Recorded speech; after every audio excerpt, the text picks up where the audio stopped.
In short, the magnifying influence of fear began to set at naught the calculations of reason, and to render those who should have remembered their manhood the slaves of the basest passions. Even the most confident and stoutest hearts began to think the issue of the contest was becoming doubtful,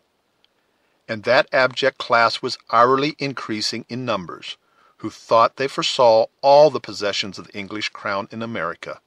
subdued by their Christian foes,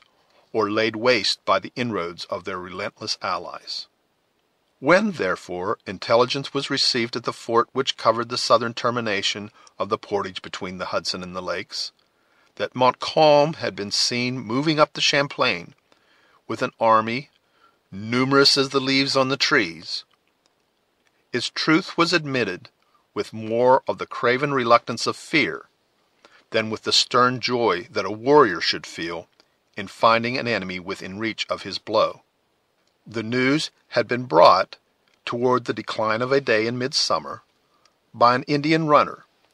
who also bore an urgent request from Monroe, the commander of a work on the shore of the Holy Lake, for a speedy and powerful reinforcement.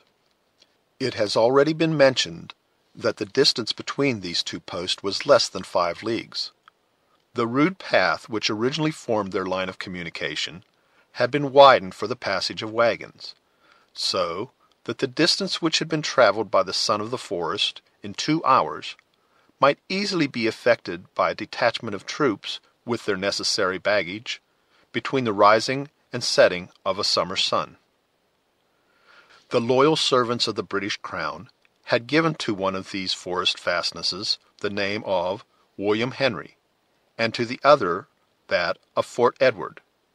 calling each after a favorite prince of the reigning family. The veteran Scotchman just named held the first with a regiment of regulars and a few provincials, a force really by far too small to make head against the formidable power that Montcalm was leading to the foot of his earthen mounds. At the latter, however, lay General Webb, who commanded the armies of the king in the northern provinces, with a body of more than 5,000 men. By uniting the several detachments of his command, this officer might have arrayed nearly double that number of combatants against the enterprising Frenchman, who had ventured so far from his reinforcements, with an army but little superior in numbers. But, under the influence of their degraded fortunes, both officers and men appeared better disposed to wait the approach of their formidable antagonists within their works, than to resist the progress of their march by emulating the successful example of the French at Fort Duquesne, and striking a blow on their advance. After the first surprise of the intelligence had a little abated, a rumor was spread through the entrenched camp which stretched along the margin of the Hudson, forming a chain of outworks to the body of the fort itself, that a chosen detachment of 1,500 men was to depart with the dawn for William Henry, the post at the northern extremity of the portage. That which at first was only a rumor soon became certainty, as orders passed from the quarters of the commander-in-chief to the several corps he had selected for his service to prepare for their speedy departure. All doubts as to the intention of Webb now vanished, and an hour or two of hurried footsteps and anxious faces succeeded. The novice in the military art flew from point to point, retarding his own preparations by the excess of his violent and somewhat distempered zeal, while the more practised veteran made his arrangements with a deliberation that scorned every appearance of haste, though his sober lineaments and anxious eye sufficiently betrayed that he had no very strong professional relish for the yet untried and dreaded warfare of the wilderness. At length the sun set in a flood of glory behind the distant western hills, and as darkness drew its veil around the secluded spot, the sounds of preparation diminished. The last light finally disappeared from the log cabin of some officer. The trees cast their deeper shadows over the mounds and the rippling stream, and a silence soon pervaded the camp. as deep as that which reigned in the vast forest by which it was environed. According to the orders of the preceding night, the heavy sleep of the army was broken by the rolling of the warning drums, whose rattling echoes were heard issuing on the damp morning air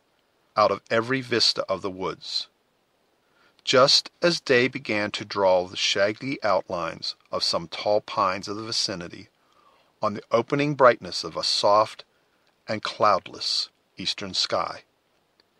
in an instant the whole camp was in motion, the meanest soldier arising from his lair to witness the departure of his comrades, and to share the excitement and incidents of the hour.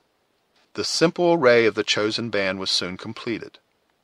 While the regular and trained hirelings of the king marched with haughtiness to the right of the line, the less pretending colonists took their humbler position on its left,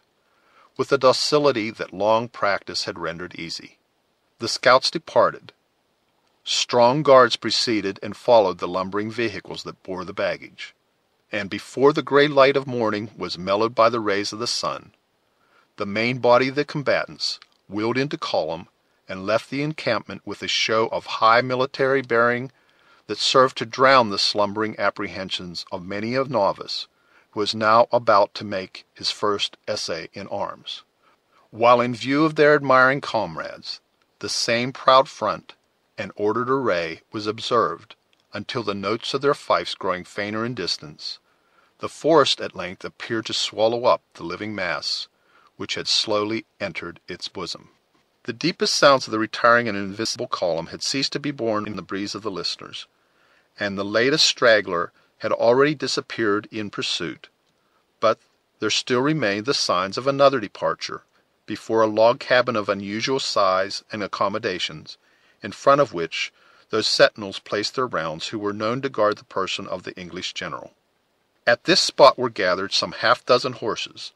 caparisoned in a manner which showed that two at least were destined to bear the persons of females of a rank that was not usual to meet so far in the wilds of the country. A third wore trappings and arms of an officer of the staff, while the rest, from the plainness of the housing and the travelling mails with which they were encumbered,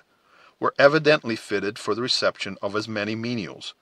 who were seemingly already waiting the pleasure of those they served.